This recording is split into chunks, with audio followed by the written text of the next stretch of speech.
محمد كما باركت على إبراهيم وعلى آل إبراهيم إنك حميد مجيد. د روم بادشاہ ته پیغمبر علیہ السلام خط لیکلو. قیصر روم د روم بادشاہ قیصر ډیر عزت او احترام سره د نبی علیہ الصلوۃ والسلام هغه خط مبارک والا نامه د سرو زرو په قلمدان کې کیښ. خو یا ساته ایمان په نه دی وروړی. امیر سیف الدین منصوری وی یو ځل زه د منصور بادشاہ سه هدایات را لراک او د مغرب بادشاہ له ولېږم. بیا د مغرب بادشاہ د سپارش په غرض باندې زه د فرنج بادشاہ له ولېږلم. شاه فرنج چې نو دا د قیصر روم په اولاد کې و. چې کله زه د هغه نه را واپس کېدم نو هغه راته ویل لږ ایثار شه. زه ایثار شوم. راته ویل زه درته یو عظیم الشان او نادر څیز ښیم. زه ایثار شوم. یو صندوق یې راوغوښتو، په هغې باندې د سرو زرو پتري لګېدلي وو. نو هغې نه بیا د سرو زرو یو قلمدان راوویستو، کولو یې کو، په هغې کې یو خط راووتو چې په ریخمو کې نغښتی و. اکثر حروف د هغې الوتي وو. لیکل چې وکړې بیا زمانه تېره شي هغه بیا غیبېږي. بادشاه وویل دا ستاسو د پیغمبر خط دی، زموږ نیکه ته یې لیکلی و او دا په میراث کې اوس موږ پورې را رسېدلی دی. موږ ته خپل نیکه قیصر روم دا وصیت کړی دی چې دا خط تر څو پورې تاسو سره یي محفوظ یي، تر هغې پورې به ستاسو بادشاهي قایم وي. موږ د خپلې بادشاهۍ د حفاظت دپاره د دې خط بې انتهایي حفاظت کوو او د دې ډېر زیات تعظیم او تکریم کوو او دا مونږه د نصاراو نه پټ ساتلی دی. قیصر روم له به چېرته یو خط تلی او د نبي علیه السلام هغې دومره احترام کړی، ایمان یې پرې نه دی وروړی او مونږ له د الله جل جلاله 30 سپارې کلام راغلی دی. کو به قدر انشاءالله کله که خیری یاره جی چې قبر ته لاړ شو بیا به ښې لږ به ورته اوزګار یو. اوس ښه او د نبي علیه الصلاة والسلام ولکه څه کم 50,000 حدیثونه مونږ ته راغلي دي. خیال هم دی. او بله د مزې خبره دا ده چې مونږ په ایمان هم راوړی دی. الحمدلله الله دې زمونږ ایمان مضبوط کړي او د نبی علیه الصلاة والسلام یو طریقه باندې د مونږ ته چلیدل الله پاک آسان کړي. ګوره وایي چې دا خط در سره غیر مسلم وایي که نه وایي بادشاهي به رسي. نو سم خیال دی چې مونږ د نبی علیه الصلاة والسلام طریقې محفوظ کوو نو زمونږ به دین او دنیا محفوظ کېږي، بچ کېږي به که نه بچېږي. کامیابۍ وعدې د نبی علیه السلام طریقو سره شوي خپلو به که ښه انشاءالله. اوس یو څو احکامات وایو. د خط ابتدا د الله د نوم نه پکار ده. سلیمان علیه السلام د سبا باچاڼې ته ملکه بلقیس ته خط لیکلی او قرآن مجید هغې بیان کړی دی. هغې کې لیکلي بسم الله الرحمن الرحیم. دویم خط لیکونکی د پیل خپل نوم ولیکي، بیا چې چا ته لیکي د هغه نوم دې ولیکي. لکه نبی علیه الصلاة والسلام پیل خپل نوم لیکلی دی، بیا چې کوم باچا ته خط لیکي د هغه نوم یې لیکلی دی. د صحابه کرام هم دا معمول و چې نبی علیه السلام ته بیا کله خط لیکلو خپل نوم بیا پیل لیکلو، د نبی علیه السلام بیا بعد کې لیکلو. خو ضروري واجب نه ده. رسول الله صلی الله علیه وسلم حضرت علی او خالد ابن ولید رضی الله عنه دواړه یو ځای ته لیږلي وو. هلته چې ورسېدم نو هغې د نبي علیه صلات وسلام خدمت کې خطونه لیکلي وو. حضرت علی رضی الله عنه خو چې خط لیکلو نو په خط کې د نبی علیه الصلاۃ والسلام نوم پیل ولیکلو او خپل نوم بعد کې ولیکلو او خالد رضی الله عنه خپل نوم پیل ولیکلو د نبی علیه السلام بعد کې ولیکلو د صحابه د دې عمل نه دا معلومه شوه او نبی علیه السلام په چا باندې منکار نه دی کړی چې ستا خبره ټیک ده او ستا غلطه ده دواړو ته صحیح ویلي دي دواړه کارونه جایز دي سبحان الله عبدالله بن عمر رضی الله عنه چې کله حضرت معاویه رضی الله عنه او ملک عبدالملک ابن مروان ته خط لیکلو نو پیله د حضرت معاویه رضی الله عنه او د عبدالملک نوم لیکلی دی او دغه شان زید ابن ثابت رضی الله عنه چې کله حضرت معاویه رضی الله عنه ته خط لیکلو نو د حضرت معاویه رضی الله عنه نوم پیله لیکلی دی او مطلب دا چې صرف معلومات شي چې دا خط چاته لیکي او څوک لیکي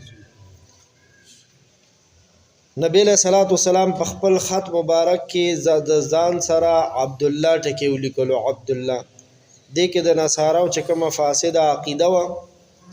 د هغه ابطال کول او هغه باطلوله عیسایانو ویل عیسی علیہ السلام د الله خدای دی نعوذ بالله نو د الله چې څومره بندگان دي کنه هغه عیسی علیہ السلام دی که نبی علیہ السلام که څومره نبیان دي هغه ټول په دې خبرې اقرار کوي چې موږ د الله بندگان یو خدایان نه یو الله بندگان یو خدایان نه یو څلورمه خبره دا چې الہ هرقل عظیم الروم ویلې دی الہ هرقل عظیم الروم هرقل د قیصر روم نومو او عظیم الروم د روم لوی بادشاه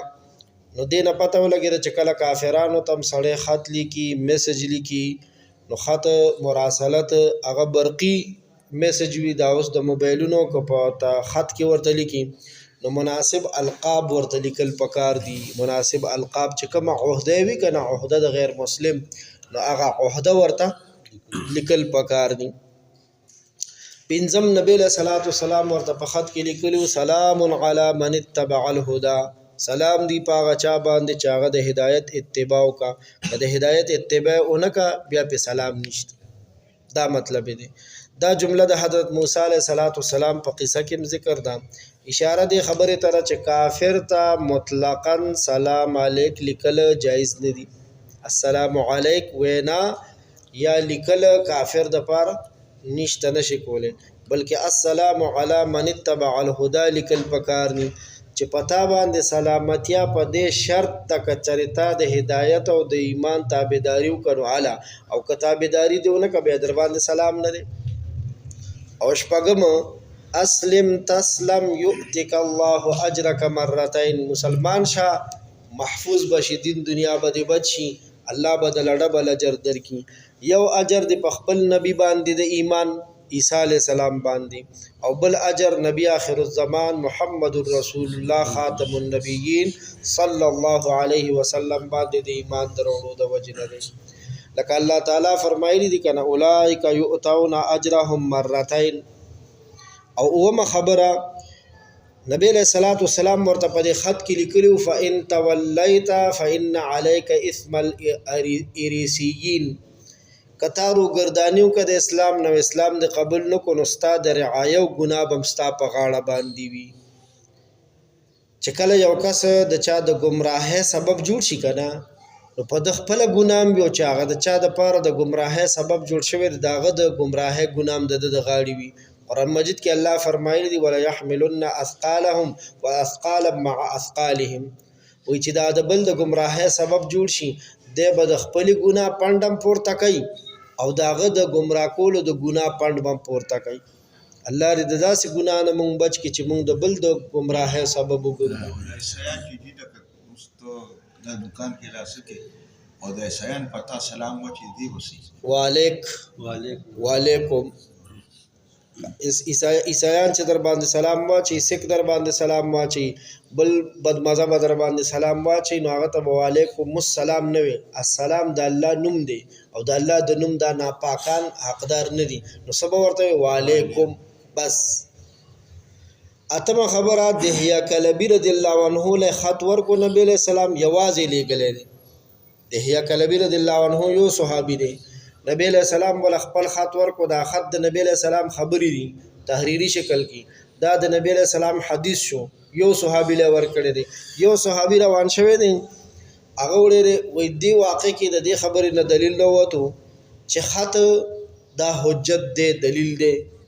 او معتبر دی خط دلیل دی او خط معتبر دی نیز په دې باندې زمونږه د حدیث طالب علمان بیا پوهیږي چې خبر واحد حجت او سند دی یعنی د یو صحابي وینا چې په یوازې د نبی له سلام خبره راوړي وي امت ته را نقل کړي دام سره حجت او سند دی کچری خبر واحد معتبر نه وي نو بیا به نبی له صلوات والسلام د حیا کلبی رضی الله عنه یوازې نه لګلو بیا د یوازې لګلو فائدہ سم نه هم دینه دام معلومه شوه چې کله د یو کس حالت پټي د هغه خبره چې تعالی وروړي کنه که د هغه حالت تا نه پټم وي چې دا ښه سړی دی که بد سړی دی مستور الحال ورته د احادیثو په اصطلاح کې ویلی کېږي چې هغه خبره راوړي نو دا معتبره ده چې تر څو پورې د هغه خطا غلطي او دروغ نی معلوم شوي خطا غلطي او دروغ نی معلوم شوي حضرت دحیه کلبی رضی الله عنه د هرقل په حق کې چې هرقل جلاله رضی خو د هغه لپاره پردیو کنه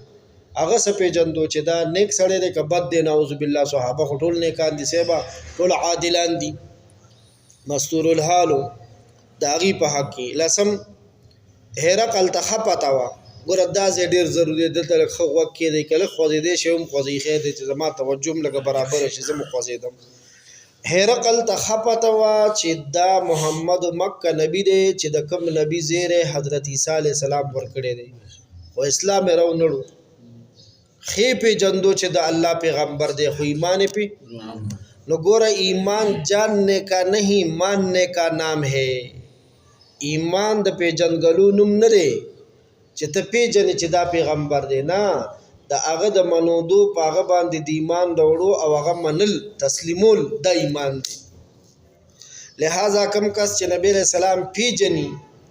چې دا پیغمبر دی خو منی یې نه هغه چری مسلمان نشي کېدی دیو جنا د علماء محققین قول دار چې صحیح ده چې هرقل د روم بادشاہ چې هغه اسلام نه دی وروړي بلکې مسند احمد شریف د حدیث یو کتاب دی پاغي کې دی چې هرقل د تبوک نه یو خط نبی له سلام تر علی غلو پاغي کې لیکلیو دی هرقل وېزه مسلمانم نبی له سلام صحابه ته فرمایل دا سړی دروغجن دی تر اوسه پورې په نصرانیت باندې قائم دی مسلمان شوی